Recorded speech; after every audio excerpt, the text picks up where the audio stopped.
Okay guys, we're about to shoot a video to show ZNation and any other mechanic, fabricator that is going to jump on board to help us finish this, what needs to be done to finish it. She's almost done. I've spent 5 years making her, and literally we just need somebody full-time on this thing for a week. Okay, I just want to let you guys know that there's all sorts of interest coming in this Jeep. My inbox is just filling up left and right. Hurricane Diesel just jumped on board. They want this thing in their shop immediately. The Discovery Channel is filming in their shop for the next 11 weeks. And they want to get the motor going, and I'm not sure how much of the fabrication they want to take on, but I'm going to, right now for the next 3 days, I'm going to get all of these parts. I'm going to get all the rams and everything on, hopefully in the front and the back. I want to get all of these parts sitting on the ground on the Jeep. And then what we're going to do is we're going to load it onto a trailer, and we're going to take it over to Hurricane. And we're going to get a few more sponsors on board from there. And maybe we'll drop a new motor in this bad boy. Who knows? Who knows what's going to happen? It's going to be pretty cool. But I want you guys to know that there's all sorts of interest in helping us finish this Jeep. So I absolutely can't wait. I'm stoked, and every single person that has seen this Jeep has said this needs to be in a zombie apocalypse movie. We were thinking Walking Dead, but ZNation is local, and it would just absolutely be amazing to see some zombies about to eat some dudes, and this thing come jumping over some cars, or maybe with one of those turrets on the back, and you know, smashing some zombies left and right. It's fucking made for zombie apocalypse. I say we should fucking do this right now. So, appreciate you guys for watching this. Have a great day. Alright, let's jump right into this. We got 54-inch Mickey Thompson Baja claws. We have 9.5-ton axle techs, front and rear steer, 2.5-inch, 1/4-inch, 4-link DOM tube, top and bottom. We got 26-inch full nitro Patrick Enterprises shocks. We have a way overkill sway bar system. I think it's 2.5-inch solid spring steel, heat treated, high density. We have a 1.75 DOM cage. There's like 2 cages in one, I feel. We'll show you the top of it. There's gussets everywhere. We have the whole thing. This was a '99 Jeep Cherokee. It is the largest Jeep Cherokee in the world. It is way over what anybody else has done. We completely boxed in the subframe. We built this cradle right here. There's framing that goes here and here with a 2x6 1/4-inch wall framing right here. We got cute little doors and stuff that open to this. I have a piece that goes over the whole front of this right here. We actually cut the whole front off, and we put in a Ford 6-liter turbo diesel in here. It's a 2007 motor. It has front and rear lockers. We have a Warn 8274 winch that is hidden inside of here. We have fully finished off every square inch. We've done a hood, we've done a mud cowl, got some pretty mean looking shock towers here. I'm about to put all this together right here. We got 2 rams that go right here and a steering bar that goes from here to here. And it is a 2-inch, 1/4-inch wall DOM as well. We've gone through lots of time to make all the details just perfect. We put original pieces of the Cherokee fender back in here. I have the piece that goes right here.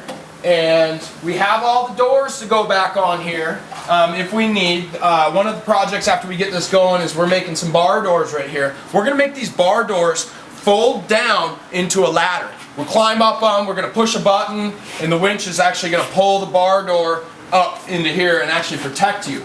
We have a Sidewinder shifter for the tranny with the rock gate. I have the levers up here for the air lockers. We're going to put a full camera system in this with cameras pointing in different directions. I'm going to use a 12-inch iPad in the dash right here. We have 4 racing bucket seats that go in here with 5-point harnesses.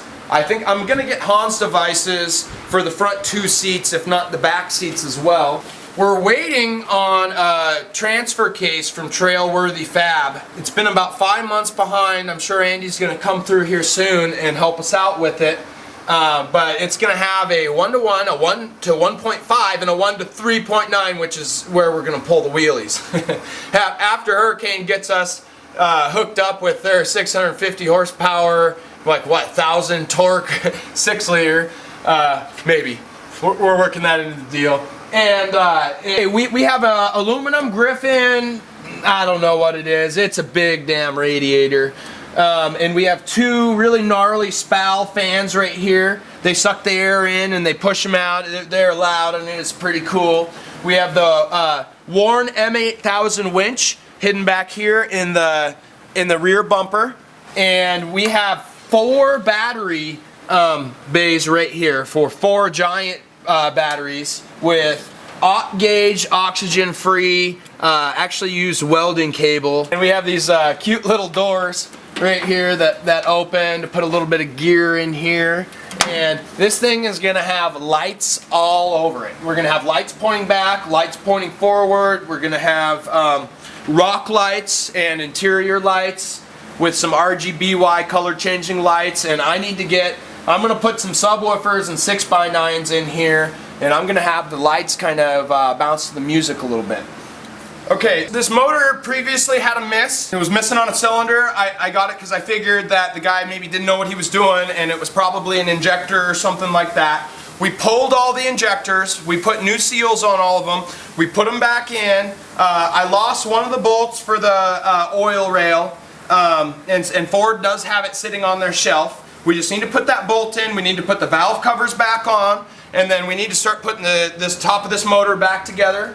Need to plumb in this coolant stuff is ready to go. We have a coolant filter down there, and then this burp tank, or I forget what they call it on the diesel, but it's all ready to just be put back together. I've already made the up pipe and down pipe for the turbo to go to the intercooler, and just need to bolt down the FICM. And unless this motor decides to keep having a miss, then I just want to yank this thing out and just put a badass 6.0 in here right off the bat. This front clip comes right off. 2 bolts on each side. Those come out, undo the exhaust, and this whole 6.0 comes out, you know, with the tranny bolts undone. So let's put this intercooler on here, and I want to show you how that looks. See, here is the hood that we made, and it's gonna sit in here. I mean, if we want the hood, I guess if we're not in mud, I would like to run without the hood. And this is only gonna be on when we're going through the mud pit. And it sits on there perfect. It pins in place. We got these guys right here, and they complete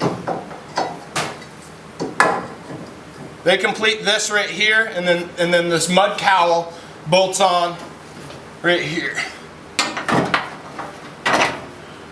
We don't have to run either of these if we're not in the mud pit.